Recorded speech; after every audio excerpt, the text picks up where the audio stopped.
Hello বন্ধুরা, আমি ভালো আছি। তোমরা নিশ্চয়ই সবাই খুব ভালো আছো। আজকে তোমাদের সাথে কোনো ফুলের গাছ নয়, ফলের গাছ নয়, একটু সবজির ভিডিও তোমাদের সাথে শেয়ার করছি। এই দেখো, আজকে ছাদ বাগান থেকে সকাল সকাল চলে এসেছি, একটু পুঁই শাক রান্না করবো, তাই পুঁই শাক নিতে। এই গাছগুলো কিন্তু আমি একটাও লাগাইনি।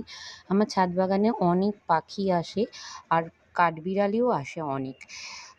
তারা খাবারের সংগ্রহের জন্য আসে, তো তারাই হয়তো কোনোভাবে মুখে করে নিয়ে এসেছে।